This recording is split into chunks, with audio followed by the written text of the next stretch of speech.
Bonjour à tous et bienvenue dans cette nouvelle vidéo. Aujourd'hui, je vais vous donner quelques conseils pour bien choisir son fer à repasser. Donc prenez note de tout ce que je vais dire, c'est super important. C'est un fer à repasser qui va servir pour la couture principalement. C'est des conseils pour le fer qu'on utilise si on fait de la couture et pas un fer à repasser de tous les jours. Mais avant de commencer, vous pouvez télécharger ma boîte à outils de la parfaite couturière en cliquant dans le lien dans la description juste en dessous de cette vidéo. En cliquant sur le lien, vous atterrirez sur une page, vous entrez votre adresse mail et je vous envoie la boîte à outils directement dans votre boîte mail. Donc quand on est débutante, c'est vrai qu'on ne sait pas forcément comment choisir son fer à repasser.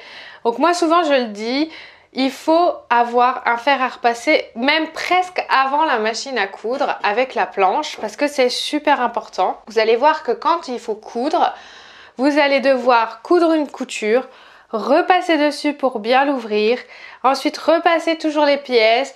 C'est super important. Il faut que le fer à repasser soit juste à côté de la machine à coudre et que vous puissiez naviguer entre l'un et l'autre. Donc je vais vous donner un petit peu les conseils pour bien choisir son fer à repasser quand on est couturière. Le premier conseil que je peux vous donner, c'est de ne pas prendre une centrale vapeur.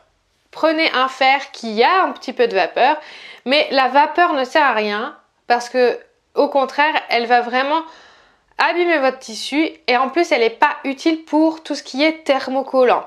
C'est le thermocollant ou l'entoilage, c'est un tissu que l'on vient coller directement avec le fer sur le tissu pour que ce tissu soit un petit peu plus épais. Donc par exemple pour les ceintures ou pour les encolures, on met du thermocollant. Et donc ça, on a besoin d'un fer à repasser, mais surtout sans vapeur. Parce qu'en fait, on va venir placer le fer à repasser directement dessus et on ne va pas le bouger. Donc s'il y a beaucoup de vapeur, ça va apporter de l'humidité et le thermocollant ne va plus coller. Donc je disais tout à l'heure, pas de centrale vapeur. Oui, mais c'est-à-dire que je ne suis pas totalement contre la centrale vapeur si vous utilisez votre fer à repasser pour également vos habits de tous les jours.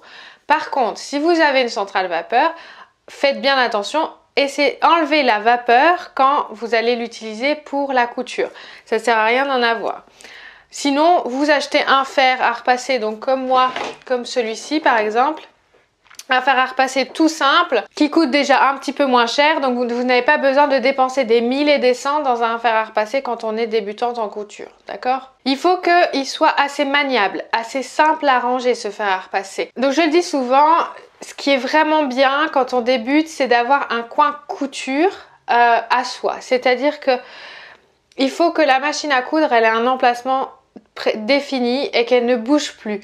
Également pour le fer à repasser et la table à repasser. C'est vraiment l'idéal d'avoir un coin couture dédié pour ça et de ne plus bouger.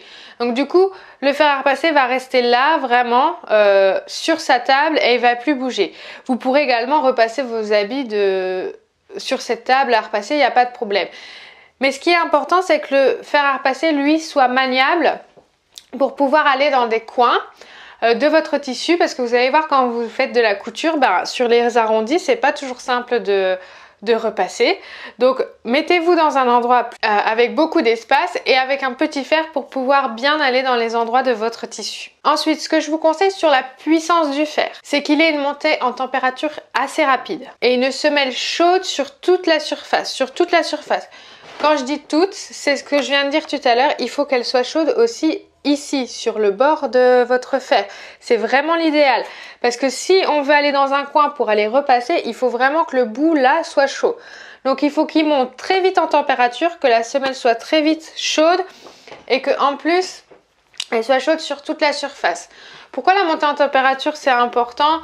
Parce que, comme je vous l'ai dit tout à l'heure, on ne l'utilise pas en permanence. Quand vous repassez vos habits, vous l'utilisez et puis vous le posez juste pour tourner le vêtement et puis après vous recommencez avec le fer.